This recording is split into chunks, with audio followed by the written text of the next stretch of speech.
Hello, good evening, Dr. Fanny and fellow friends. So this is our online discussion video that we have done in WhatsApp video call. So as you can see in the video, actually one of our group member, which is Amarpreet Kaur, our group leader, cannot be with us today. So that's it.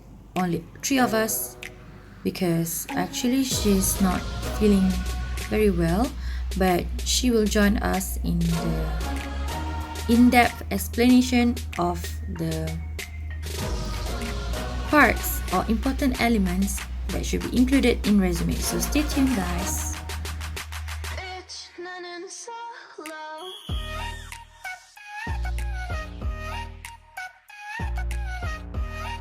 Good evening, doctor and everyone. Okay, after we just received from group 4, so now we want to complete our group 5 student instructor based MyAI Flip challenge. Okay, based on the group 5, we need to design our dream job resume, and we need to write down or discuss about the important element. And for me, I will explain about the part of the opening part, that which is the opening or the opening part of the resume. You need to have the name and the contact information, which is under the name and contact information, you need to have the name, the address, both the permanent or temporary address, and then you need to have the email address. After that, you need to have the phone numbers, and the last one, you need to have the URL of your personal web page. Other than the name and the contact information, in the opening part or the top part, you need to have the career objective. The career objective is identify either the specific job you want to land or the general career track you would like to pursue. Career objective is not too important nowadays, because nowadays in resume they just put qualification summary and career summary only. But if you don't have any experience in working or job experience, the career objective might be the best option to help you in interview or in your resume.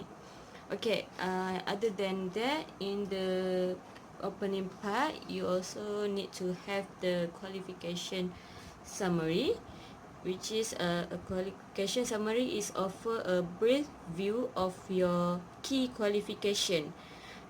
That means the goal is to let the reader know within a few seconds what you can deliver. That means a summary of your qualification, what you qualified to do. And then the third one is the career summary. Career summary is offer a brief recap of your career within the goal, or presenting increased level of responsibility and performance.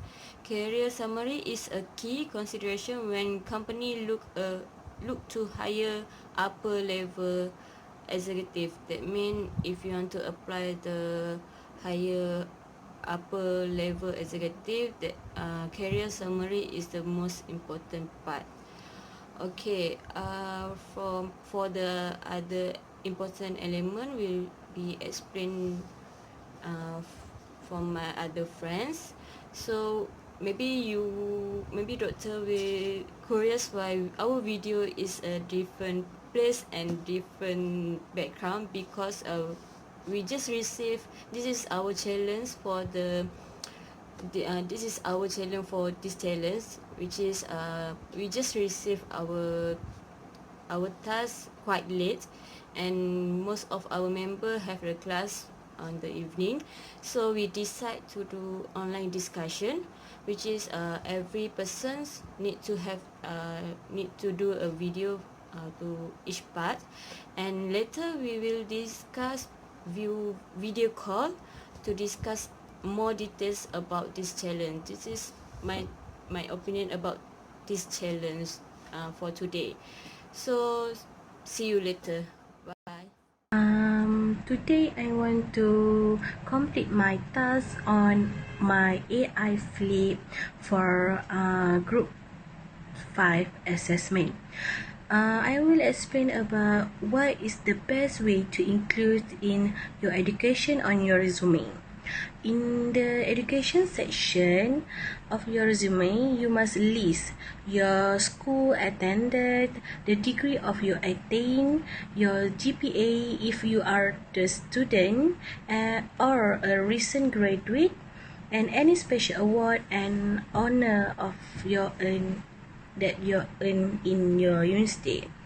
Then the essential information to include in the education section in your degrees and the school you attended. You can also give more specific information, include your major and minor. You can also include the year of your graduate, although that is not required. Then you can include your grade point average or GPA if you are currently a student or 1 or 2 years out of school or university, and if your GPA is strong about 3.5 or higher than that, you also can share with the company that you have sent the resume for your job. Then you also can include any honor or award you have received in your university. Then list is the example of the award that you achieve in your studies. You can also include extracurriculum clubs, charitable groups, or organization that you were active or held a leadership role in your education at your university, because it's important to know you are the best one to company with to choose you as their workers. And you also can include any professional development course or certification that is important to you have been a good workers, or you are the best when they choose you as their workers. That's all. Thank you. Hi, I'm Amapriko. Okay, as my friends already explained about the other part of what we need in our resume, I'm going to explain about the experience. Okay, what is experience? Ideally, you want the experience section of your resume to demonstrate the growth of you. Over the course of your career so far, you have almost certainly added skill, experience, and responsibility. This section will highlight how you have developed as a candidate, as well as providing sense that you have an ambitious person who always learn. Okay, what does it mean? This means like from the experience we can for example, like you join a program, so from the program what skills, what experience, what lesson you learn. From job, what job. Okay, recently experience can be like employment history, and it must be real, no lies. The program you have joined, any educated program or any well program. Okay, how to list the experience in your position is like this. List the companies you have worked, the program you have joined, the date you started until the date you end, position you have, and a bit of description of your skills, experience, career, what have you learned during the program or the work. Okay, and mostly important is must be recently 10 to 15 years, cannot be so old also, it cannot be 10 more than less, it must be at least 10 to 15 years old. Okay, and then it must be 10 to 15 years old, and I guess that's the important things that we need to list down in the experience part. Thank you. Bye. It's Nur Anisafia binti Saihuddin, and I am from Group 3.